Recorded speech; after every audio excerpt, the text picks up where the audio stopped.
Today will discuss apparent weight of men in an elevator और ये continuation part है chapter number 5 का according to NCERT.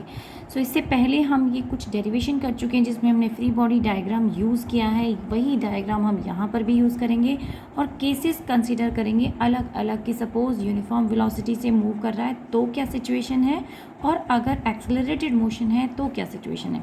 तो case number 1 लेते हैं। When the elevator is stationary और मूविंग अप और डाउन विद यूनिफॉर्म वेलोसिटी, यानी या तो एक्सेलरेटेड मोशन है ही नहीं यहाँ पर क्योंकि बॉडी क्या है, स्टेशनरी है, या फिर बॉडी अगर मोशन में भी है तो वो यूनिफॉर्म वेलोसिटी से मूव कर रही है, यानी अगेन एक्सेलरेशन नहीं है, चाहे वो ऊपर जाए चाहे वो नीचे जाए। तो अपवर्ड मोशन हो या डाउनवर्ड मोशन हो या बॉडी स्टेशनरी हो, तीनों ही सिचुएशन कैसी हैं जब आपका एक्सेलरेशन हो जाता है 0। अगर बॉडी में आपको मोशन निकालना हो तो मोशन को हम रिप्रेजेंट करते थे by second law of motion.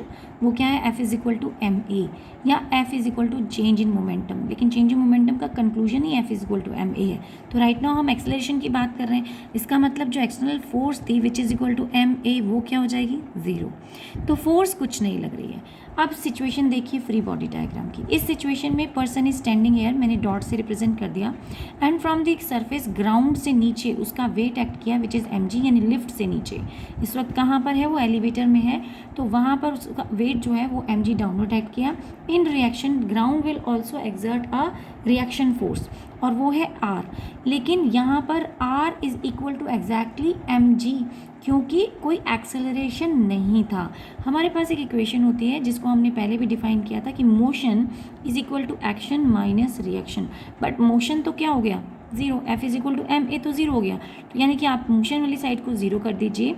Action क्या था हमारा, mg था, रिएक्शन था आपका माइनस, रिएक्शन r था, यहाँ पर वही पुट कर रहे हैं। अब इसमें कोई कंडीशन नहीं है, आप r या mg दोनों में से किसी को भी माइनस लें, क्योंकि जैसे ही वो इक्वल टू को इधर जाएगा वो माइनस जो है बोथ साइड कैंसिल हो जाता है, तो आपके पास सिचुएशन सिर्फ बचती है r is equal to mg। So पहला केस हमारे पास आ गया कि जब बॉडी यूनिफॉर्मली मूव कर रही हो अप या यूनिफॉर्मली मूव कर रही हो डाउन या स्टेशनरी हो, तो उसके ऊपर जो रिएक्शन फोर्स लगती है वो एग्जैक्टली उसके वेट के इक्वल होती है। अब बात करते हैं, पहला कंक्लूजन था ये। अब बात करते हैं when the elevator moves upward with an acceleration a। अब की बार हमने कह दिया कि नहीं, पहले तो क्या था, एक्सेलरेशन था ही नहीं, तो इसका मतलब फोर्स भी 0 हो गई थी, यानी कि मोशन भी 0 हो गया था, फोर्स को हम मोशन कह रहे हैं। अब की बार एक्सेलरेशन हो रहा है, बॉडी अपवर्ड मूव कर रही है, तो मैंने अपवर्ड डायरेक्शन में ma यानी कि फोर्स जो थी, फोर्स ऑफ मोशन, वो मैंने दिखा दी है, F is equal to ma। अब वही इक्वेशन लगाते हैं, motion is equal to action minus reaction, लेकिन कंडीशन और कन्वेंशन हमारी ये होती है, हम ये लेते हैं कि जिस डायरेक्शन में आपका मोशन हो उसी डायरेक्शन वाले कंपोनेंट को आप प्लस लें। जैसे इस केस में क्या है, मोशन ऊपर की तरफ है, अपवर्ड है, तो r को आप प्लस लेंगे क्योंकि वो भी अपवर्ड है, और mg को हम नेगेटिव ले लेंगे। तो अब की बार मैंने r को, ये कोई रूल नहीं होता कि किसको आप एक्शन तो वैसे एक्चुअली mg था, बट मैंने ऊपर लिख दिया action minus reaction because of this convention. But ये साइन किस पर डिपेंड करता है, डिपेंड करता है कि आप किस डायरेक्शन में जा रहे हो। तो ये देख लें कि अगर किस डायरेक्शन को, अगर आप इसे प्लस लोगे तो उसे आपको नेगेटिव लेना पड़ेगा, क्योंकि एक्शन तो हमेशा अपोजिट होता है रिएक्शन के। तो अगर एक्शन प्लस लोगे तो रिएक्शन माइनस, रिएक्शन प्लस लोगे तो एक्शन माइनस। सो यहाँ क्या कर रहे हैं हमने रिएक्शन को प्लस लिया, R जो था वो रिएक्शन था, रिएक्शन को मैंने प्लस ले लिया और एक्शन हो गया आपका minus, that is minus mg is equal to ma, यानी फाइव इक्वेशन लगी है, action minus reaction is equal to motion. तो हम, या फिर इसको ये भी कह सकते हो आपकी net forces applied on a system will give rise to the motion. तो जो भी नेट फोर्सेज है, अब नेट फोर्सेज में एक फोर्स पॉजिटिव डायरेक्शन में, एक फोर्स नेगेटिव डायरेक्शन में, तो नेगेटिव वाली क्या होगी, वो सब्ट्रैक्ट होगी, तो यहाँ पर सब्ट्रैक्ट हो गई। तो r is equal to what, mg को आप इधर लेके गए, तो m is equal to a plus g, यानी बॉडी जो है, ये पर्सन जो है अपने आप को ज़्यादा हैवी फील करेगा, उसके अंदर एक्सेलरेशन ड्यू टू ग्रेविटी भी ऐड हो गया है अलॉन्ग विद द एक्सेलरेशन जो ऑलरेडी बॉडी में था। नेक्स्ट देखते हैं, when the elevator is moving down, जब नीचे आ रहा है तो आपकी बार एक्सेलरेशन नीचे है, ए नीचे एक्ट कर रहा है, तो अब किस कंपोनेंट को हम प्लस लेंगे, जी वाले को, mg वाले को। तो हमने mg को प्लस ले लिया और रिएक्शन को कर दिया हमने minus, that is equal to ma। वही इक्वेशन वही है, motion is equal to action minus reaction. तो r हमारे पास आ गया है जो हो गया mg माइनस a, यानी कि एक्सेलरेशन को आप सब्ट्रैक्ट कीजिए तो पर्सन को अपने एक्चुअल वेट से कम वेट फील होगा। तो जब बॉडी एक्सेलरेट करती है डाउन तो हम हल्का फील करते हैं, जब बॉडी एक्सेलरेट करती है अप तो हम हैवी फील करते हैं, और अगर बॉडी रेस्ट पर है या एक्सेलरेट नहीं कर रही है तो हमें अपना एक्चुअल वेट पता चलता है। अब कहते हैं हम बॉडी फ्री फॉल कर जाए। अगर बॉडी फ्री फॉल करती है तो इसका मतलब जो एक्सेलरेशन बॉडी के अंदर आया वो जी के इक्वल था। तो अगर वो जी के इक्वल था, हम जब डाउनफॉल कर रहे थे विद एक्सेलरेशन, तो हमारे पास इक्वेशन आ गई थी m is equal to g minus a. But next case में हम कह रहे हैं कि ए जी के इक्वल हो गया, तो ए की जगह आप यहाँ पे जी पुट कीजिए, g minus g is zero, so reaction is zero. यानी पर्सन क्या फील करेगा? वेटलेस फील करेगा, उसे अपना वेट एक्सपीरियंस नहीं होगा। लिख देते हैं सिचुएशन में कि पर्सन को वेटलेस फील हो रहा है, तो यहाँ पर वेटलेसनेस आ रही है। अब बात करते हैं हम law of conservation of linear momentum. ये आपने 9th में ही पढ़ा हुआ है, तो मैं बहुत क्विकली रिकैप करूँगी। दो बॉडीज़ हैं ए एंड बी, दोनों मूव कर रही थी velocity, initial velocity u1 u2 से, मास m1 m2 था। कोलाइड हुई, कोलाइड होने के बाद फिर से सेपरेट हो गई m1, लेकिन अब उनकी वेलोसिटी हो गई v1 एंड v2। हमें पता है कि एक्शन जो है हमेशा equal and opposite to reaction होता है, तो हमने ए ने जो बी पर फोर्स लगाई और जो बी ने ए पर लगाई वो दोनों एक दूसरे के इक्वल एंड अपोजिट हैं। तो अब हम निकालते हैं इम्पल्स ऑन ए।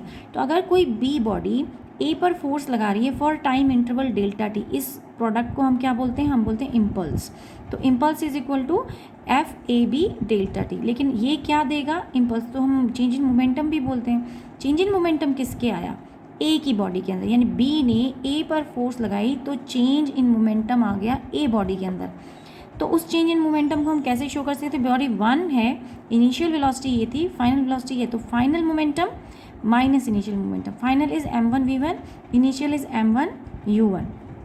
सेम ऐसे ही अगर हम इम्पल्स निकालें बॉडी बी का, तो इसका मतलब अब की बार ए ने जो बी पर फोर्स लगाई उसकी वजह से चेंज इन मोमेंटम आया, और वो किसके बराबर हो गया? m2 v2 minus m1 m2 u2, sorry this is u, ये कन्फ्यूजन नहीं है, v2 एंड u2, बाकी m2 तो कॉमन था। अब now we have to equate, because हम बोल रहे हैं एफ ए बी जो है एफ माइनस बी ए के बराबर है, तो we will reset the equation.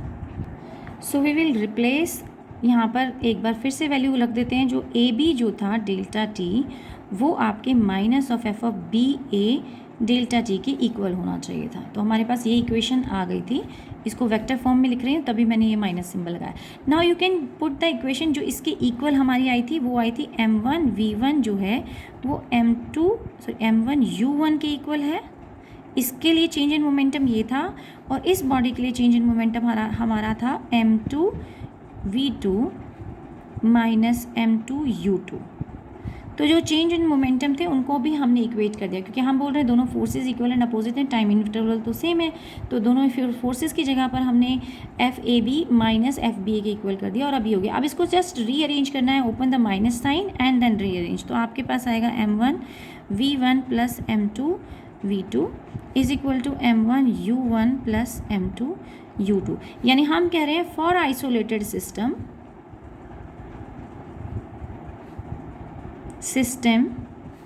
Change in momentum is constant. तो कोई भी मोमेंटम क्रिएट नहीं होगा, या चेंज इन मोमेंटम तो होगा ही नहीं, सॉरी लिख दिया मैंने, change in momentum is zero, that means p is constant. तो मोमेंटम जो है उस सिचुएशन में क्या हो जाएगा? कांस्टेंट हो जाएगा। इसको आप ना एक शॉर्ट फॉर्म में, अगर f को हम बोलते हैं dp/dt, बट हमने कहा कोई एक्सटर्नल फोर्स, क्योंकि आइसोलेटेड सिस्टम में कोई एक्सटर्नल फोर्स नहीं लग रही, इसका मतलब क्या हुआ? dp/dt क्या हो गया? ज़ीरो, या फिर dp क्या हो गया? ज़ीरो, जो मैंने यहाँ पे लिखा था dp, d यहाँ मतलब है वेरी वेरी स्मॉल, और ये क्या है? ये डेल्टा है, तो डेल्टा चेंज इन मोमेंटम भी ज़ीरो है, या स्मॉल चेंज इन मोमेंटम भी ज़ीरो है, और अगर आप बोथ साइड इंटीग्रेट कर दें नेक्स्ट स्टेप में, तो p will come out to be constant. तो ये दूसरा पार्ट है कि हमने मोमेंटम को बता दें, इस तरह से प्रूव कर दो या वैसे प्रूव कर दो, इक्वेशन है, दोनों ही यूज़ होती हैं, मेनली ये यूज़ होती है इक्वेशंस के अंदर, क्वेश्चंस के अंदर। तो मैं अगला यही क्वेश्चन ही ले रही हूँ। A body of mass 1 kg initially at rest explodes, break into 3 fragments of masses 1 in the ratio 1:1:3. 2 pieces of equal masses fly off perpendicular to each other with a speed of 30 meter per second each. What is the velocity of the heavier fragment? तो अब क्योंकि हमने कहा conservation of momentum है, तो suppose initially body के पास कोई momentum नहीं था, क्योंकि जब तक एक्सप्लोजन नहीं हुआ तब तक कोई मोमेंटम उसके पास नहीं था। लेकिन जब एक्सप्लोजन हुआ तो कुछ बॉडी एक 3 पार्ट्स में उसने बोला, इसने क्वेश्चन में दिया 3 फ्रैगमेंट्स में वो डिवाइड हो गई 1:1:3। तो 2 तो इक्वल साइज़ के लग रहे हैं, इक्वल उसके लग रहे हैं, और एक जो है वो कैसा है? वो हैवियर है। अब दो जो पीसीज हैं इक्वल मास के वो fly off perpendicular to each other. तो मैं मान लेती हूँ सपोज एक पार्टिकल इधर चला गया, एक पार्टिकल इधर चला गया, और इन दोनों के बीच में कितना एंगल बन रहा है 90, क्योंकि उन्होंने कहा है परपेंडिकुलर हैं एक दूसरे के, और इनकी जो वेलोसिटी है they are moving with the same speed also. So mass भी सेम है m, और इनकी वेलोसिटी भी सेम है, दैट इज़ v1 कह दें इसको, that is equal to 30 metre per second, ये भी गिवन है हमें, और इसको v2 कह दें, that is equal to 30 metre per second. और यहाँ m1 m2 आप बोलते हो तो आपको गिवन है कि that m1 is equal to m of 2, v1 is equal to v of 2 is equal to 30 metre per second, ये हमें इक्वेशन में गिवन था। अब हमें कहा है कि थर्ड सेगमेंट जो है काफ़ी हैवी है, तो अगर ये दोनों सर्टेन एंगल पे जा रहे हैं, तो हमने कहा था कि जब भी कोई चीज़ एंगल पे जाती हो, ये मैं इसको मानती हूँ x axis, this is your x axis. तो हम पहला काम क्या करें, उसे रिजॉल्व कर लें दो कंपोनेंट्स में। तो इसके मिड से अगर मैंने एक्स एक्सिस को निकाला है, आई एम जस्ट कंसीडरिंग, तो इसको मिड या इसको एंगल को बाइसेक्ट कर दिया हमने, तो ये एंगल 45 हो गया, ये भी एंगल 45 हो गया। अगर ये एंगल और ये एंगल 45 हो गया, तो आप v1 को रिजॉल्व कर सकते हो कॉम्पोनेंट्स में। एक कॉम्पोनेंट बनेगा इस तरफ, दूसरा कॉम्पोनेंट बनेगा इस तरफ, यानी कि इसका v2 साइन थीटा यहाँ आ जाएगा, थीटा कितना है 45, और उस वाले कंपोनेंट का v1 साइन ऑफ 45 उधर जाएगा कंपोनेंट, जबकि इस वाले बॉडी के दो कंपोनेंट इधर बनेंगे, एक बनेगा v1 cos 45 और दूसरा v2 cos ऑफ 45। दो कंपोनेंट्स जो हमारे सेम डायरेक्शन में आ गए। अब अगर हम चाहते हैं कि नेट मोमेंटम बॉडी का सेम रहे, तो जो थर्ड फ्रेगमेंट है, अब नेट मोमेंटम सेम रहना चाहिए, तो इसका मतलब v1 कंपोनेंट ने v2 को कैंसिल कर दिया, क्योंकि ये दोनों सेम हो गए, v1 और v2 का मैग्नीट्यूड सेम है, साइन 45 सेम है, तो ये दोनों इक्वल है, बट अपोजिट डायरेक्शन में पॉइंट करें तो ये तो कैंसिल हो जाएंगे। अब प्रॉब्लम है इन दो कंपोनेंट्स की, यानी v1 cos 45 and v2 cos 45, ये कैसे कैंसिल करेंगे? ये तभी कैंसिल कर सकते हैं जब आपका थर्ड फ्रेगमेंट जो है, जो थर्ड पीस था, वो आपका v3 इस डायरेक्शन में जा रहा हो, opposite to their sum total, इनके टोटल के सम के अपोजिट डायरेक्शन में। ये जो बॉडी थी इसका मास हम m3 मान लेते हैं। So now let us frame the equation. उससे पहले हम इन तीनों की m1, m2 और m3 की वैल्यू फाइंड आउट करने की कोशिश करते हैं। तो आपको गिवन क्या है, m1 is to m2 is to m of 3 is equal to 1 is to 1 is to 3। So let us find out the equation. तो हमारी इक्वेशन आती है m1 जो है, m2 जो है वो 0.2 kg के इक्वल हो जाता है, और m3 जो है वो 0.6 kg के इक्वल होगा। तो यानी हमने तीनों मासेस जो थे वो निकाल लिए। आई थिंक ये बताने की ज़रूरत नहीं है कि ये x ये कैसे निकाला हमने। तो मैंने क्या किया, मैंने इसको अननोन को वेरिएबल को x मान लिया है। तो x plus 3x should be equal to कितना, 1 kg उन्होंने गिवन था। तो यहाँ मैं यहाँ कर देती हूँ रफली, अगर किसी को दिक्कत हो, x plus 3 of x should be equal to 1 kg given है ये क्वेश्चन के अंदर। तो कितना हो गया, 5 of x is equal to 1 kg। तो x कितना निकालेंगे हम, 1/5 विच इज इक्वल टू 0.2। तो x यानी कि फर्स्ट बॉडी का मास, दूसरी बॉडी का मास भी x ही है, ये x लिया था, ये x लिया था, तीसरी का 3x हो गया। तो 0.2 को हम जब 3 से मल्टीप्लाई कर देंगे, यू विल गेट 0.6। तो यानी हमारे पास तीनों कंसेक्यूटिव जितने भी मासेस थे, m1 m2 m3, वो तीनों निकल आए। Now we frame the equation, और इक्वेशन क्या होनी चाहिए, ये मोमेंटम एक्ट कर रहा है इस तरफ, this momentum should be equal to sum total of these two. तो हम वही निकालते हैं कि m3 v3 का product should be equal to m1 v1 cos 45 plus m2 v2 cos of 45। ये इक्वेशन कहाँ से आई, हमने अभी कहा कि ये दोनों रिजॉल्व हुए, एक कंपोनेंट ऊपर गया, एक कंपोनेंट इधर गया, लेकिन इन दोनों ने एक दूसरे को कैंसिल कर दिया। पर जो दूसरे कंपोनेंट थे जो एक्स एक्सिस पे लाई कर रहे थे, ये दोनों सेम डायरेक्शन में हैं, ये ऐड हो जाएंगे। तो अब क्योंकि पहले एक्सप्लोजन से पहले सिस्टम के पास मोमेंटम ज़ीरो था, तो फाइनली भी सिस्टम के पास मोमेंटम ज़ीरो ही होना चाहिए। तो अब हमारा जो थर्ड कंपोनेंट है, यानी थर्ड मास था, हैवियर मास, वो इस तरह से जाए कि उसका मोमेंटम इन दोनों के सम टोटल के एग्जैक्टली अपोजिट हो। तो इन दोनों का सम टोटल का मोमेंटम तो ये आ गया। तो हमने ये कह दिया, ये आप दिखाओ या ना दिखाओ, वैसे तो इसी लाइन पर एक्सिस पे एक्ट करना चाहिए, एक -x की तरफ और 2x की तरफ एक्ट कर रहे थे। तो इसीलिए यहाँ पे दोनों को हमने ऐड कर दिया है। And when you will solve them, m1 ये दोनों सेम ही हैं, तो आप सिंपली इसको ऐड करके लिख सकते हो टोटल मोमेंटम निकालने की। तो मैं सिंपली कैलकुलेट कर देती हूँ, दैट इज़ v ऑफ 3 कितना आ जाएगा आपके पास, 2 इंटू, क्योंकि दोनों ऐड हो गए, 2 m1 v1 cos ऑफ 45। 2 क्यों हो गया, क्योंकि m1 m2 v2 भी सेम ही था। सब वैल्यू पुट करेंगे, 0.2 into 30 into 0.707 divided by 0.6. So you'll get an answer 14.14 metre per second. तो आपके पास V3 M3 हमें पता है ये वैल्यू है, सब कुछ वहाँ पे उठ के डिवाइड भी कर दिया and we'll get this answer. Let us see one more question. A disc of mass 10 gram is kept floating horizontally by throwing 10 marbles per second against it from below. If the mass of each marble is 5 gram, calculate the velocity with which the marble are striking the disc, assuming marble strike normally and rebound downward with the same speed. तो आपको कहता है कि ये एक marble है, ये एक डिस्क है, तो इस डिस्क के नीचे से हमने मार्बल्स के साथ हिट कर रहे हैं इस डिस्क को, सो दैट कि ये डिस्क जो है ये हवा में फ्लोटिंग रहे. तो इस डिस्क का जो वेट दे रखा है, मास दे रखा है, तो मास ऑफ डिस्क दिया है आपको 10 ग्राम. और कहता है किससे हमने किया है, 10 मार्बल हम इसको कंटिन्यूसली हम पर सेकेंड, 1 सेकेंड में 10 मार्बल हम उसके ऊपर हिट करा रहे हैं. और हर एक मार्बल का मास भी आपको दिया हुआ है 5 ग्राम, वो भी दे रखा है. और कहते हैं कितनी वेलोसिटी से हम उसे हिट कराएं कि ये हवा में फ्लोट करती रहे. और हमें ये भी कहा गया है कि हम ये अज्यूम करके चलें कि मार्बल उसको नॉर्मली हिट करें, एट सम एंगल नहीं हिट करें, सीधे हिट करें. तो इसलिए मैंने नीचे से एकदम डायरेक्ट दिखाया है. एंड जो रिबाउंड बैक करते हैं वो सेम वेलोसिटी, तो जा भी उसी वेलोसिटी से रहे हैं और वापस भी उसी वेलोसिटी से आ रहे हैं. तो इनका चेंज ऑफ मोमेंटम हमारा काम है सबसे पहले निकालना. डेल्टा पी निकालते हैं. तो डेल्टा पी क्या हो जाएगा, फाइनल वेलोसिटी मोमेंटम.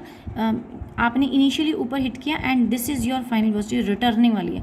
तो फाइनल में से आप इनिशियल को सब्ट्रैक्ट कर दो. आप देखो जो फाइनल वेलोसिटी उसकी डायरेक्शन डाउन है, जो इनिशियल वेलोसिटी है उसकी वेलोसिटी ऊपर की तरफ है, अपवर्ड डायरेक्शन में. तो डाउनवर्ड वाली को अगर आप प्लस लेते हो तो mv माइनस एंड उसके अंदर क्या माइनस ऑफ mv, तो माइनस माइनस मिलके हो गए प्लस. तो मैं फिर से रिपीट करती हूँ कि ये वाली अगर इसे आप कहते हैं डाउनवर्ड इज़ पॉजिटिव, तो जो अपवर्ड वेलोसिटी है वो हो गई नेगेटिव. लेकिन जब मोमेंटम निकालोगे तो P1 एक्चुअली मोमेंटम क्या होता है, यहाँ लिखते हैं डेल्टा P क्या होता है, P2 माइनस P1. तो P2 तो mv है और P1 भी mv है, लेकिन वो माइनस में है. माइनस में क्यों है, क्योंकि वेलोसिटी अपोजिट हो गई. तो ये माइनस हो गई V1. जब हम यहाँ पुट करेंगे तो माइनस और माइनस मिलके प्लस हो जाता है. तो यू हैव दिस, तो you are getting 2mv. Now हमें तो मोमेंटम नहीं चाहिए, हमें तो मोमेंटम पर सेकेंड चाहिए, यानी कि कितनी मार्बल्स हिट कर रहे थे 1 सेकेंड में. तो कितने मार्बल्स में चेंज इन मोमेंटम आ रहा था. तो हम निकालते हैं delta P by delta T. That should be equal to कितने नंबर मार्बल्स थे, 10 मार्बल्स थे. तो हमने मार्बल्स पर सेकेंड से हम उसको मल्टीप्लाई कर देते हैं 2mv इंटू 10, तो ये हो गया 20mv.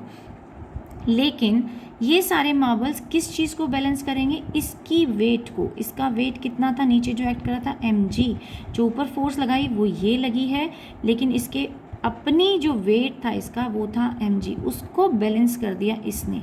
तो हम दोनों फोर्सेस को इक्वेट कर दें, that is 20mv is equal to 10, जो mg m का वेट दे रखा है आपको 10 ग्राम. तो मैं कन्वर्ट करती हूँ उसको 10⁻³ और g की वैल्यू 9.8 ले लीजिए.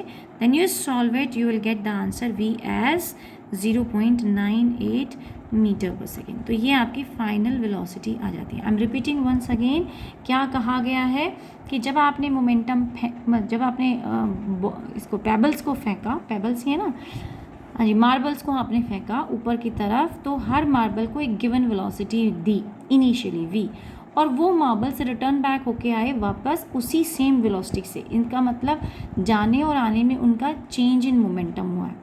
जब तक कोलिजन नहीं हुआ था कोई चेंज इन मोमेंटम नहीं था, लेकिन जब ऊपर भेजा और ऊपर से टकरा के वो वापस आई तो there is a change in momentum. लेकिन चेंज इन मोमेंटम हुआ वो भी पर सेकेंड. कितना, 1 सेकेंड में 10 मार्बल, तो 1 सेकेंड में 10 बार चेंज इन मोमेंटम हुआ होगा. तो वो 10 बार चेंज इन मोमेंटम देखने के लिए हमने यहाँ पे उसको 10 से मल्टीप्लाई किया है. तो ये आप सोच रहे हो कि n मार्बल्स पर सेकेंड को हमने मल्टीप्लाई क्यों कर दिया, बिकॉज वी फर्स्ट स्टेप में हमने सिर्फ चेंज इन मोमेंटम निकाला है, सेकेंड स्टेप में हमने चेंज इन मोमेंटम पर सेकेंड निकाला ताकि आपको वो फोर्स से इक्वेट कर सकें. फोर्स का भी फॉर्मूला तो यही होता है, change rate of change of momentum. तो rate of change of momentum हमें मिल गया बिकॉज हमने पर सेकेंड जो मार्बल थे, यानी कितनी बार हिट किया गया 1 सेकेंड में, तो कितनी बार चेंज इन मोमेंटम आया वो टाइम्स निकालने के लिए हमने यहाँ पे ये लिया है. अब ये delta P by delta P force के इक्वेट कर रहे हैं और करके हमने सॉल्व किया, we got the answer. Next एक क्वेश्चन हम देख लेते हैं for the elevator problem also. Now we have a question, an elevator weighs 4000 kg. तो ये उसका मास है. तो अगर हमें वेट निकालना है तो वेट किसके बराबर हो गया, m इंटू जी. तो m को 4000 को हम g से ही मल्टीप्लाई कर देते हैं, तो 9.8 से मल्टीप्लाई किया, you will get answer 39200 Newton.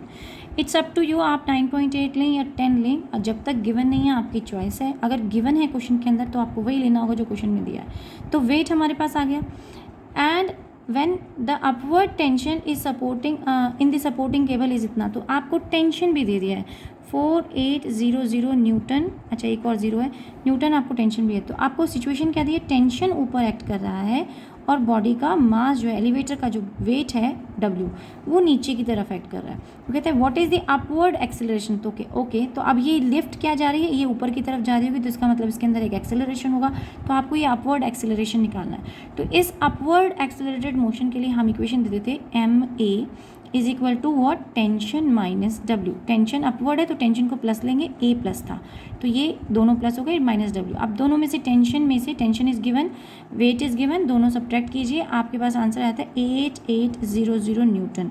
But मुझे तो A चाहिए, तो हम मास को भी हम इसके नीचे डिवाइड कर देते हैं। किसको लेके जा रहे हैं हम ऊपर, एलिवेटर को लेके जाएं, तो एलिवेटर का मास आपको गिवन था 4000, तो आप यहाँ 4000 से उसको डिवाइड कर दीजिए, तो यहीं आपका एक्सेलरेशन आ गया 2.2 मीटर पर सेकेंड। तो एक्सेलरेशन हमारा कैलकुलेट हो गया। अब आगे क्या मांगता है, starting from the rest how far does it go, so rise in the 3 seconds. तो अब ये बताना है कितना डिस्टेंस ये ऊपर जाएगा आफ्टर 3 सेकेंड्स। तो टाइम हमारे पास 3 सेकेंड है, एक्सेलरेशन आपके पास 2.2 है metre per second square, sorry, and then distance आपको फाइंड करना है। तो S is equal to UT plus half AT square, और वो भी उसने बोला starting from rest, that means U क्या है, 0 है, तो ये तो 0 हो गया। और यहाँ से आप डिस्टेंस निकाल लीजिए, विच यू हाफ मल्टीप्लाई करेंगे, दैट इज़ 2.2 इंटू वेलोसिटी, ये कितना दे रखा है आपको, टाइम दे रखा है, T square is 3 square. So when you solve it you will get answer 9.9 metre. So very simple question, but आपको क्या टेक्निक देखनी थी, सिर्फ ये इक्वेशन लगाने का तरीका। सो आज की क्लास के लिए इतना ही। नेक्स्ट क्लास में अगर हो सका तो एक क्वेश्चन और लेंगे एलिवेटर का, पीछे NCERT में क्वेश्चन एक दिया हुआ है, तो I will try to take that question, and कुछ और टॉपिक्स भी सीखेंगे। Thank you.